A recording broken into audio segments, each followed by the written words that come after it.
Modo gravação agora em 3, 2, 1. 1.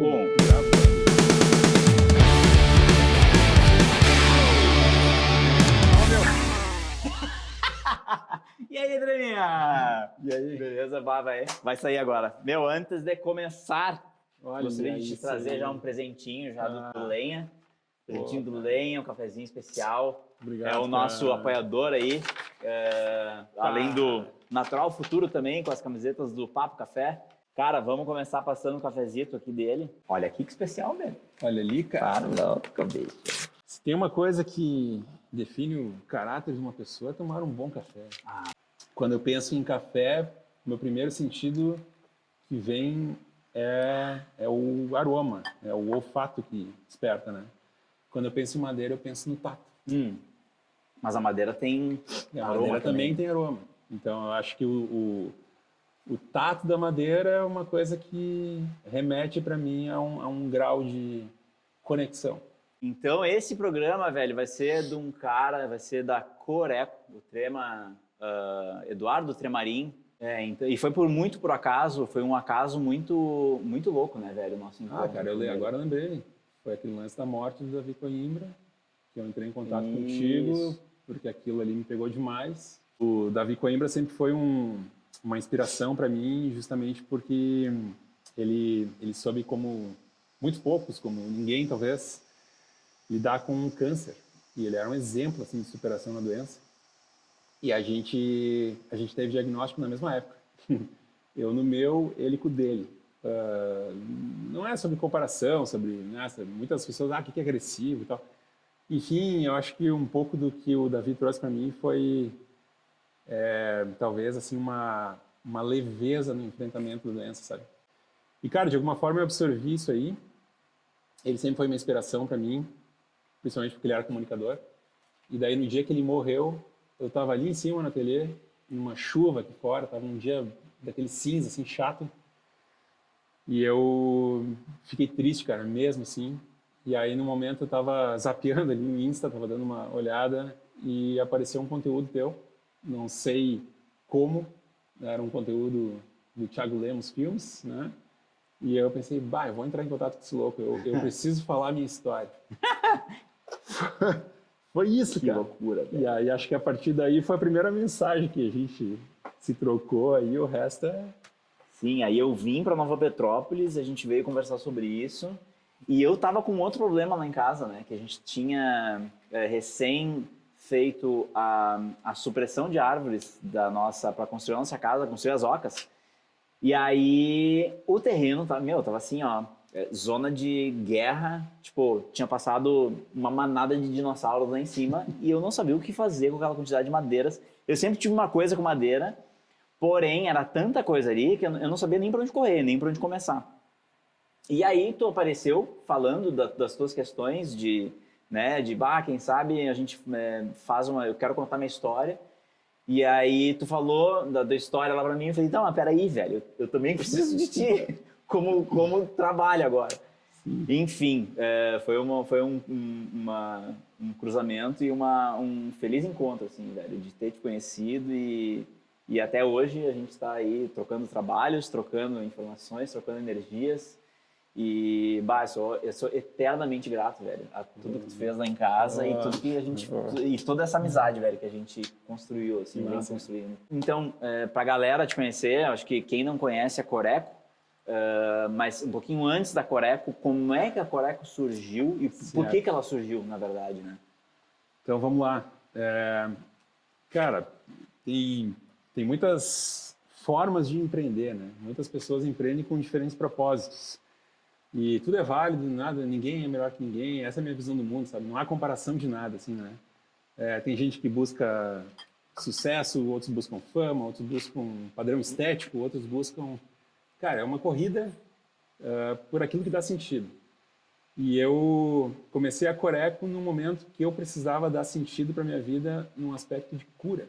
Eu tinha recém passado por um câncer, que foi em 2014, eu tive diagnóstico em 2013, então em 2014 tive um enfrentamento bem difícil, eu fiquei 9 meses completamente parado, assim, para me preparar para uma vida nova.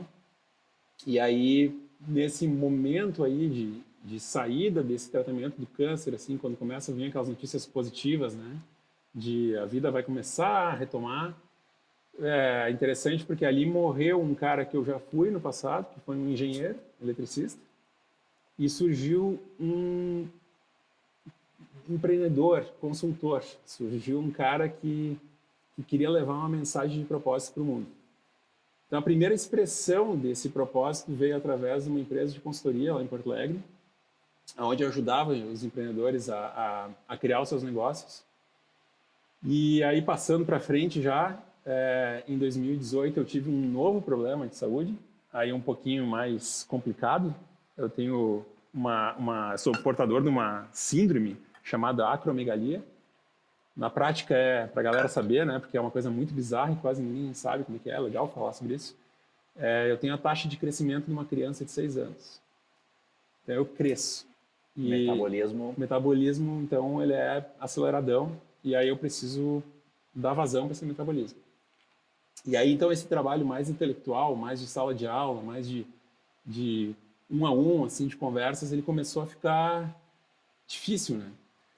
Então, cara, em 2018 eu passei por uma cirurgia na cabeça, eu tirei um nódulo da hipófise, foi bem difícil a recuperação também.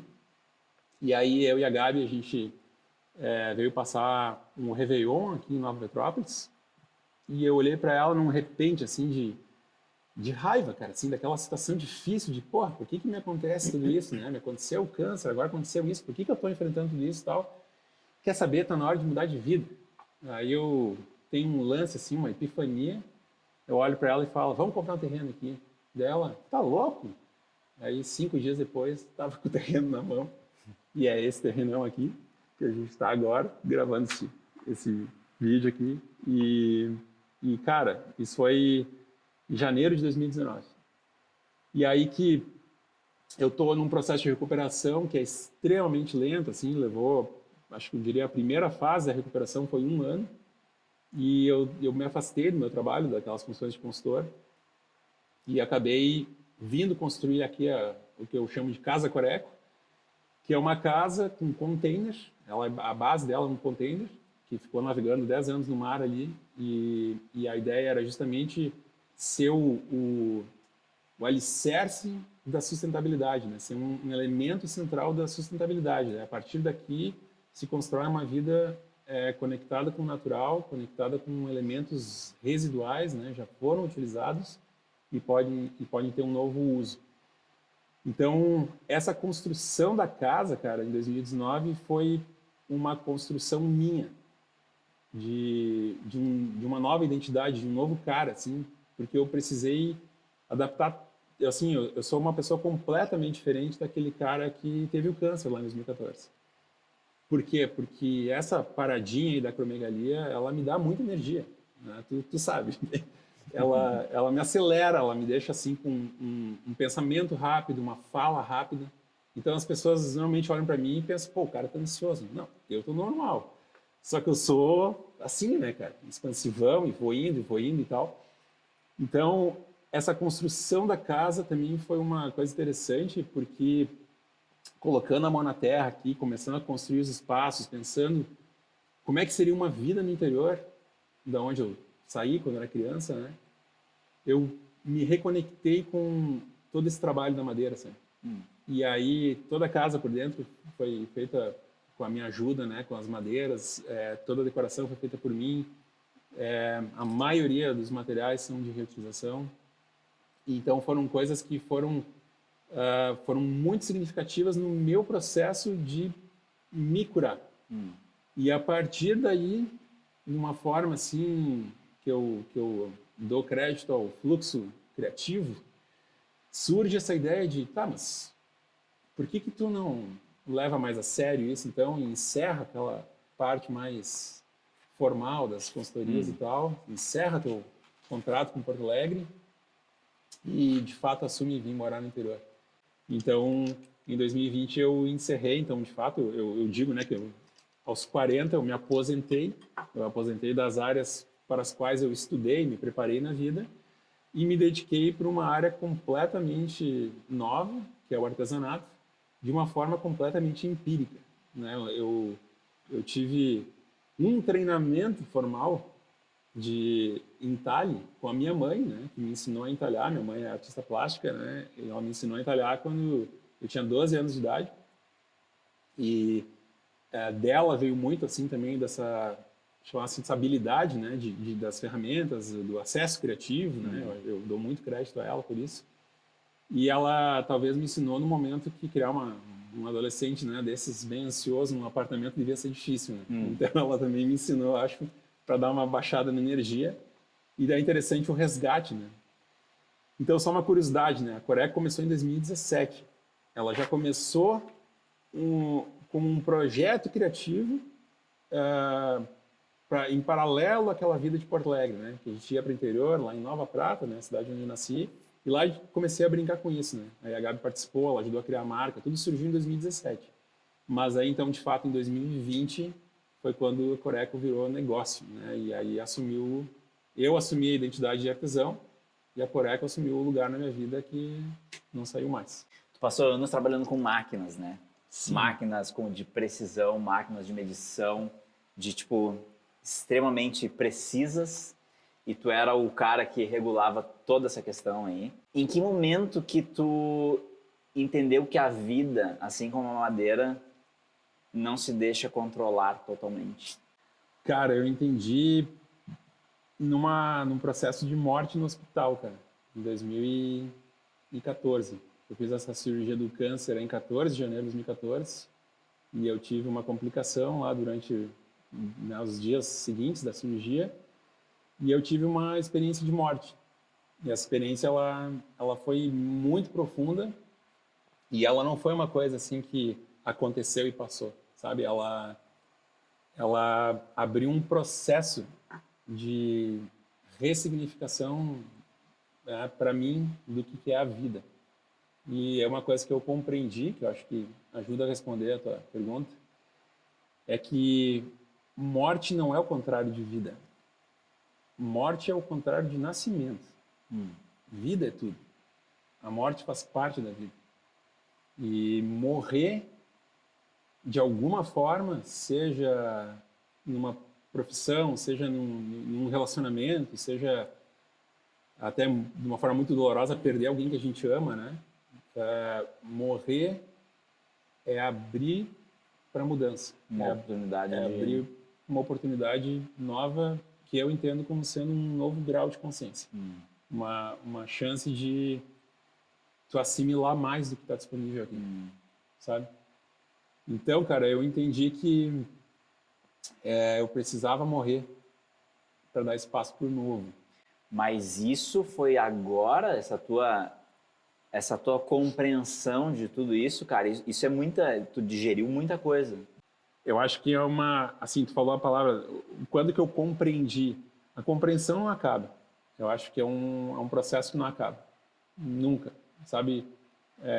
O que também é uma das belezas da vida, sabe? Que dificilmente tu vai passar por uma coisa dessas e aí tu vai olhar para os outros e vai dizer, agora eu sou o cara. É o contrário, cara.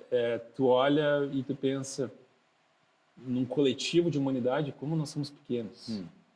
Com tanta gente no mundo, com tanta expressão, para e pensa, cara. A riqueza que é o mundo, dos outros países, tudo, nesse exato minuto que está acontecendo. E por que eu sou tão importante, entendeu? Então, acho que isso é uma coisa que foi legal para mim, assim, de reduzir minha importância no mundo, sabe? Dar calma, sabe? E talvez também isso influenciou essa troca de identidade, de sair de um lugar de fala, um lugar público, assim, de tentar levar uma mensagem, né, do propósito e tal, para um lugar mais da conexão com o objeto, com a natureza, com um ritmo mais tranquilo. Antes da doença, velho, tu lidava com tecnologias que enxergavam por dentro do corpo humano. Foi o câncer que te ensinou a olhar para dentro? Ou tu acha que essa vontade de olhar para dentro já existia em algum lugar dentro de ti? E vamos comer uma cueca virada, velho, que hoje tem até cueca virada no Papo Café. Casa de gringo, né, cara? Não, já existia, cara. Já existia. Eu sempre fui um buscador, eu acho, falar assim uma palavra, de coisas novas, sendo meio clichê, mas eu acho que ajuda a definir um pouco quando a gente usa as coisas no nosso favor, né? Eu sou aquariano, cara. Então acho que eu sempre tive uma coisa assim pelo novo, pelo sentido assim um pouco da disrupção, o que tem por trás, como é que as coisas funcionam, sabe? Acho que isso sempre foi uma força que nasceu comigo, que me move até hoje, forte assim. E aí, cara, dentro de uma parte, um aspecto mais assim espiritual, holístico, né? Eu sempre busquei conhecer a crença. Então, eu busquei entender a crença do outro. Então, em termos de religião, por exemplo, a crença que é assim, as ferramentas de fé, vamos dizer, o que move aquela pessoa, né? E eu não posso negar assim que a espiritualidade ela foi algo necessário na minha vida para eu superar esse quadro de doença, né? E ela hoje é um pilar da minha vida, como sendo o que dá sentido para mim. E com certeza ela está conectada com a criação desse negócio, né? Que é a Coreco. Porque de alguma forma eu entendo que há divino em tudo, né? Há essa força criadora em tudo. Então, se eu conseguir canalizar um pouquinho, pegar um pouquinho disso e conseguir fazer né, dar forma para algum objeto com essa força, estou feliz. Quando alguém te diz que o tempo pode ser curto, o tempo deixa de ser abstrato. Aí. Hoje você sente que vive o tempo como linha, como ciclo ou como presença? Hoje eu vivo o tempo como presença. O que te fez, em algum momento, tu enxergava esse tempo de uma maneira diferente? Sim, eu acho que eu enxergo o tempo nos três formatos. Eu acho que existem linhas de tempo, que a gente está aqui nesse momento numa, que a gente escolheu estar, é nossa, né? Tua responsabilidade, minha responsabilidade. Eu acho que existe o ciclo do tempo que é muito ligado, então, usando uma nomenclatura do budismo, então, por exemplo, o ciclo do karma, aquelas experiências que tu teve que acarretam graus de experiência semelhantes, né? Então, tanto negativas quanto positivas, né? Eu passei a entender melhor a oportunidade do tempo como presença. E aonde ele está desconectado desses dois. Ele é alimentado por esses dois formatos anteriores, mas tu tem uma oportunidade de desconectar, principalmente pela regulação das emoções. Quando tu entende assim, puta, hoje tô ansioso pra caramba, o que tá acontecendo, né? E tu percebe claramente que tem um evento no tempo linear que tem que acontecer. Ou tem que pagar um boleto, ou tem uma treta para resolver com alguém. Tem alguma coisa que essa emoção é disparada e te faz ter que lidar com aquilo. Ao mesmo tempo que tu pode ficar preso num ciclo emocional e não resolver aquilo ali nunca. Então, eu acho que conseguir olhar para as coisas como elas são, especialmente entender as que eu tenho controle e as que eu não tenho controle, eu acho que isso é uma ferramenta de vir para esse tempo presente. Cara, isso é cada vez mais raro, eu acho, meu. As pessoas hoje, eu vejo que elas estão cada vez menos presentes no tempo, porque tu tá sempre vivendo numa aceleração, até por causa das redes sociais e tudo mais, e o mundo que a gente vive hoje, a pressão que se imprime em cima de ti hoje, por profissional, por tu aparecer na rede social, porque tu tem que estar bonito, tu tem que estar sorrindo, tu tem que estar isso, tu tem que ser aquilo, porque o teu concorrente está lá fazendo tal coisa e tu está ali em casa jogando videogame ou tu está tomando uma cerveja às 3 da tarde. Então, eu acho que essa pressão e eu acho que é muito crucial para a vida tu ter esse tempo presente. E eu acho que é ao mesmo tempo muito difícil de tu manter esse tempo presente na vida. Talvez esse tenha sido maior benefício de ter passado pelos perrengues todos que eu passei.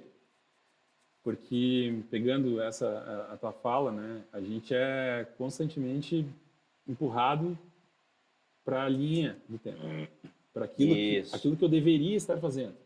Para mim, né, pegando a tua pergunta e a tua fala, né, para mim, o meu trabalho traz essa oportunidade de presença, porque eu consigo acessar esse fluxo, dizer assim, onde a minha mente zera. Minha mente zera no sentido semelhante a essa respiração, equânime. Tu tá ali, né, princípio de equanimidade, né, a Nietzsche, seria esse, né, as emoções vão surgir, mas eu mantenho o foco na minha respiração porque, independente daquilo que surge, vai passar. E o segredo mais importante seria esse foco, né? Cada pedaço de madeira que chega até ti, velho, já viveu muito antes da tua intervenção ali, da chegada, da tua descoberta, né, naquele pedaço de madeira ali. O que tu procura ouvir ou respeitar na história daquela madeira antes de tu tocar nela? Cara, acho que a primeira coisa que eu tenho que dizer, assim, ó, que para mim, pegando esse papo todo sobre o tempo, a natureza é atemporal. A natureza é o que é, sabe?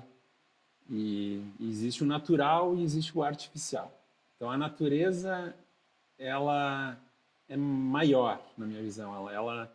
Ela é além do padrão estético, ela é além do... A natureza evolui, sabe, por si. E ela é plena. Acabou. Eu realmente acredito nisso. Então, me permita, se eu pegar um pedaço de madeira aqui, ó, esse aqui, por exemplo, é um exemplar ocas. Sei lá, né? Esse é um ocas, né? Isso aqui diretamente aí, ó, das ocas. Cara, se eu pegar esse exemplar aqui, por exemplo, e eu sei que tem uma casca aqui, né? Ele já foi trabalhado. E eu sei, né, cara? Eu sei que tem tudo isso aqui que aconteceu com ele, né? Tem pequenos seres que estão vivendo aqui, sabe? Cara, eu tiro um tempo, eu me importo de, né, pegar meu canivetezinho e abrir assim, tentar tirar a casquinha e tal. Daqui a pouco eu acho um corozinho aqui, o corozinho vai para a terra, volta para casa, entendeu? Eu posso escolher me importar com aquele corozinho ali, como sendo um ato de respeito a esse ecossistema, sabe? Que é a casa dele, sabe? Então eu estou tomando emprestado algo da natureza. Estou tentando fazer algum trabalho que minimamente honre esse empréstimo, né? E que perpetue um pouco essa mensagem de, pô, isso aqui é um pedaço de vida. A madeira entrou na tua vida, velho, no momento de ruptura. No momento de dificuldade ali, onde tu era engenheiro, tu tinha tua vida e tal, e a madeira entrou nessa mudança, né? Nesse renascimento teu ali. Tu sente que tu escolheu trabalhar com a madeira ou ela apareceu no teu caminho como uma possível reconexão? Eu acho que tem uma memória afetiva dessa parte da mãe, né? Dessa parte da infância ali, onde ela me ensinou a entalhar e tal, uma memória que tem a ver com cuidado, né? Essa é a memória que eu tenho da minha mãe. E eu estava num momento de doença, né? De cuidado, né? E cara, eu acho que a madeira é a matéria que eu sei me relacionar, pelo menos nesse momento, assim.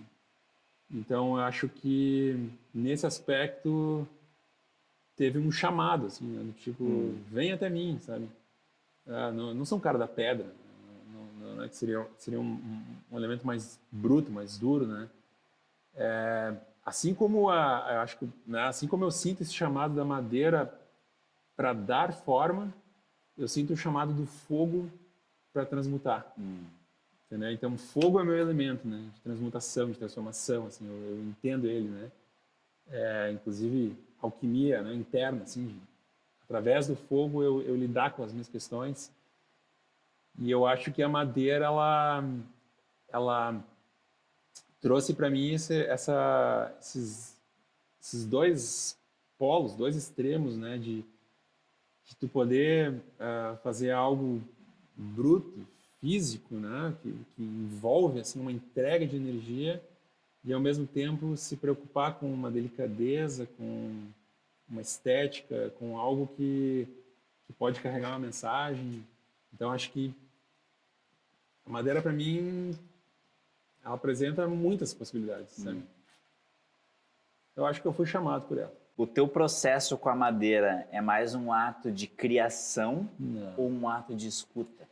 Então, cara, os dois, tá? Eu vou falar assim, ó. O ato de criação é porque nesse mundão aí que a gente vive e tal, se eu tivesse condições de ser aquele artistão livre, assim, que faz só o que quer, na hora que quer e tal, seria um processo de escuta puro. Mas não é essa a regra do meu jogo. Né? Então eu faço trabalhos direcionados, eu tento fazer algo que eu chamo aí de arte funcional, artesanato funcional, né? Que é dar formas úteis para aquele artesanato. Né? Então surgem umas esculturas, né? Surgem algumas coisas mais espontâneas, assim, mas muito do trabalho é voltado para uma entrega. Então acho que tem três elementos na resposta para a tua pergunta, né? Tem uma parte minha que se preocupa com a entrega. Eu me preocupo muito que aquela pessoa, né, aquele destino, falar assim, né, que pode ser uma casa, pode ser um lar, né, que vai receber uma peça, ela precisa receber uma entrega, que às vezes é mais do que a forma. Tem talvez alguns aspectos de energia juntos, assim. Então eu acho que nesse processo tem parte de criação, né? Mas eu acho que também tem parte de escuta, por exemplo, para ouvir esse cliente, ouvir essa família, né? E entender o que precisa ali. Que não necessariamente é uma luminária, mas é uma luminária que ilumine tal questão da vida, sabe? Então, eu tento levar em consideração essas coisas, mas eu acho também que antes de uma casinha, tem uma escuta maior, mais presente, assim, que é entender que aquele pedaço de madeira ele está conectado com uma árvore que já foi vida, né? Uma árvore que faz parte de uma floresta de árvores. Então, aquela árvore também já foi escuta da floresta, assim como eu sou escuta de um coletivo. Tá entendendo? Então, acho que isso aí, cara, é um fractal amplificável. Que massa. Acaba nunca. É verdade. Tu falou em luminárias, né? Tá. Muitas das tuas peças se tornam luminárias, né? Objeto que transforma matéria em luz. Certo. O quanto esse gesto dialoga com o teu próprio atravessamento entre a doença, a escuridão e a clareza? Meu Deus, cara. Até o café passou por essa. Até o cafezinho ficou pronto com essa pergunta aí. Sabe que se eu tivesse um processo industrial, fazer luminária seria muito mais fácil, né? Mas eu não tenho. Imagina que cada uma eu tenho que fazer um malabarismo ali, um encaixe, tem algum grau de dificuldade para aquela peça ali comportar uma lâmpada, né? E eu gosto bastante desse jogo aí de luz e sombra. Eu gosto da maneira como a luz bate na madeira, pega aqueles detalhes, principalmente aqueles feitos pelos antigos moradores, né? O corozinho, o cupinzinho e tal. Porque a gente consegue ter um grau de sensibilidade maior quando tu contempla a peça, sabe? Existe toda uma história, né? Existe todo um ciclo ali, sabe? Então, esse jogo de luz e sombra, eu acho que é uma coisa que me fascina, assim. Que eu acho que tu conhece muito bem, né? Por causa da tua profissão, da tua habilidade. E, cara, chega a estar arrepiado, cara. Quando eu penso, assim, cara, que tu tá colocando luz num pedaço de resíduo, sabe?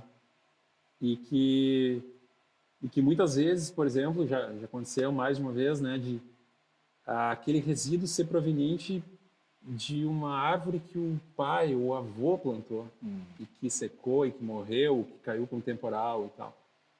Cara, então isso pra mim, assim, sabe, tu entregar para aquela pessoa, né, daqui a pouco é a neta, né, entregar para ela uma luminária da árvore que o vô plantou, eternizar aquela madeirinha ali, sabe, eternizar dentro do possível, né, do tempo. Eu acho que existe uma mensagem, assim mesmo, sabe, de, que nem tu falou, de luz. Eu acho que, cara, o teu trabalho é esse, a pessoa, a pessoa que leva uma peça tua é uma conexão que acontece ali. Sim. Se cada peça, então, carrega a memória de uma árvore, velho, e tu carrega a memória da tua própria travessia, o que tu espera que permaneça quando alguém leva o teu trabalho para casa? Cara, espero que permaneça. Pode ser um pouco presunçoso, mas eu acho que eu gostaria que permanecesse a consciência, sabe? Eu acho que eu faço esse trabalho primeiramente como sendo um ato de cura próprio, né? Extremamente egoísta e individualista no meu trabalho, né? Eu faço para me curar. E através disso eu tento gerar algum benefício, né? E eu acho que um benefício que eu tento gerar, que eu tento expressar, é uma relação diferente com a natureza, que afeta, por exemplo, lógicas de consumo, né? Um consumo mais consciente, consumo local, consumo do artesão, o consumo do feito à mão, sabe? Cadeias locais, sabe? Eu não sei quem é que inventou a globalização, cara, mas acho que deu errado, sabe? Em muitas searas, né? Eu acho que a gente voltar para aquilo que é natural e para o que está perto e para as relações de consumo próximas, assim, eu acho que é uma necessidade, sabe, dos novos tempos. E então eu acho que esse aspecto né, dessa pequena pincelada do consumo consciente, um aspecto de uma grande pincelada, assim, né, de um respeito à natureza, né? Eu nunca derrubei uma árvore na minha vida, cara. Eu já plantei, sei lá, centenas, não sei quantas, assim. Só aqui no terreno eu tenho mais de 50 árvores plantadas, né? Entre frutíferas, todas nativas, né? E eu acho que essa consciência também de que a gente pode fazer diferença no nosso micromundo, sabe?